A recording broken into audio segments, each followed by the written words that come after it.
जय भीम साथियों।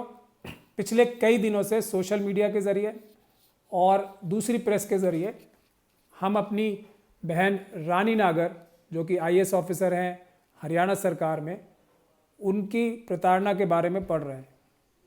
तो मैं ये मनुवादी व्यवस्था के जो हमारे लोग जो उन्हें प्रताड़ित कर रहे हैं, उनके सामने अपनी ये वार्निंग समझ लें, गुजारिश समझ लें या ऐलान समझ लें, ये बताना चाहता हूँ उन्हें।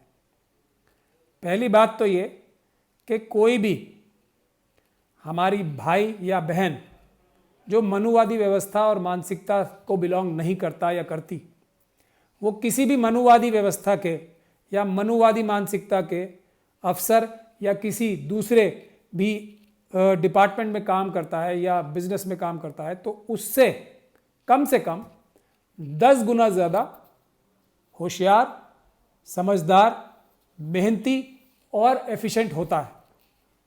इसकी वजह यह है कि वो अपने जीवन के हर एक स्टेज में, चाहे वो हमारी बहनें हों या भाई हों, स्कूल से लेके, और जैसे ये हमारी रानी नागर बहन ने आईएएस का एग्ज़ाम दिया, तो डिस्क्रिमिनेशन हर जगह झेलता आता है। वैसी डिस्क्रिमिनेशन, वैसी भेदभाव जैसा एकलव्य के साथ हुआ था द्रोणाचार्य के हाथों। तो उसके बावजूद भी अगर वो किसी पद पे पहुंचता है, तो वो अपने समकक्ष किसी भी अधिकारी से कम 10 गुना ज़्यादा होशियार होता या होती है, 10 गुना ज़्यादा समझदार, 10 गुना ज़्यादा एफिशिएंट होते हैं और होती हैं। पहली बात तो ये ध्यान से सुन लें। दूसरी बात ये कि कश्मीर से लेके कन्याकुमारी तक, गुजरात से लेके असम और अरुणाचल तक, हर एक धर्म के मानने वाले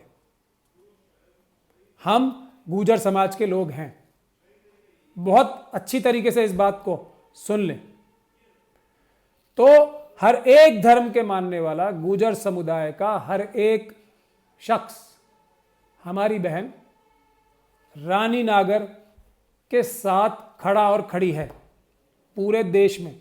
और अभी सिर्फ देश की बात कर रहा हूं, पूरी दुनिया में भी गुर्जर समुदाय इसके साथ खड़ा है, हर एक धर्म के मानने वाला। तीसरी बात, ना सिर्फ गुर्जर समुदाय, सभी धर्म के मानने वाला, बल्कि पूरा अंबेडकरवादी समुदाय, जो कि 85% से ज़्यादा है हमारे देश में। मनुवादी व्यवस्था के मानने वाले 15% से भी कम हैं हमारे देश में। तो 85% से ज़्यादा अंबेडकरवादी समुदाय भी हमारी बहन के साथ मजबूती से खड़ा है। और हम लोग बहुत ज़्यादा दुखी हैं, सब बहुत ज़्यादा परेशान हैं और बहुत ज़्यादा विचलित हैं। हमारे धैर्य की सीमा है, हमारे धैर्य को, हमारे सब्र को टेस्ट ना किया जाए और ज़्यादा। तो चौथी बात, पूरे देश में जो हम लोग हैं, वो आप ऐसा मत सोचिएगा कि कोविड वायरस का लॉकडाउन है तो इसमें आप हमारी बहन के साथ जो भी ज्यादती कर रहे हो करते रहोगे। अब तक हम सब लोगों की गलती है कि हम लोगों को पहली बात ये पता नहीं था, और दूसरी बात हमने ध्यान नहीं रखा अपनी बहन का, और ऐसी सभी बहन भाइयों का ध्यान नहीं रखते।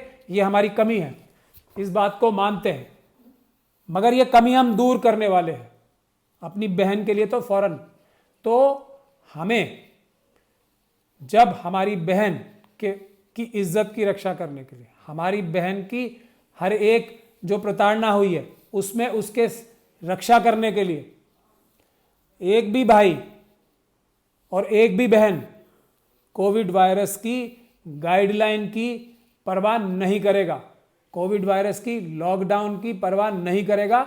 हमें मजबूर ना करें कि हम अपनी बहन की हिफाजत के लिए ये लॉकडाउन तोड़ने पर मजबूर हो जाएं।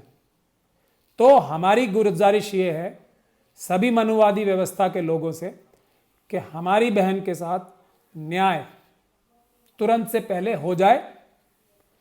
जो लोग इसको प्रताड़ित कर रहे हैं मनुवादी व्यवस्था के, उन्हें कोविड लॉकडाउन के दौरान ही लॉकअप में बंद कर दिया जाए और हमारी बहन को न्याय दिलाया जाए।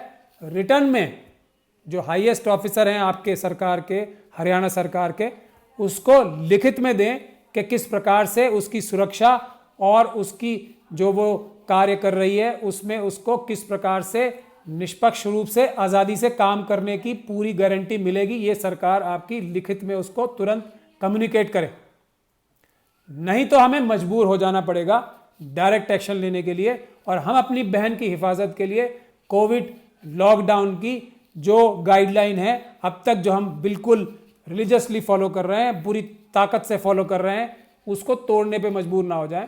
यही मैं आपको एक मैसेज देना चाहता हूं कि तुरंत इसके प्रताड़ना करने वालों के खिलाफ एक्शन लें और उसको हर तरह की सुरक्षा प्रदान करें, ना सिर्फ उसकी जानो माल की हिफाजत की बल्कि उसकी नौकरी करने में उसको कोई भी व्यवधान नहीं आएगा, इस बात की भी रिटर्न में गारंटी हाईएस्ट लेवल से उसको दी जाए, वरना हमें डायरेक्ट एक्शन करने पे मजबूर होना पड़ेगा।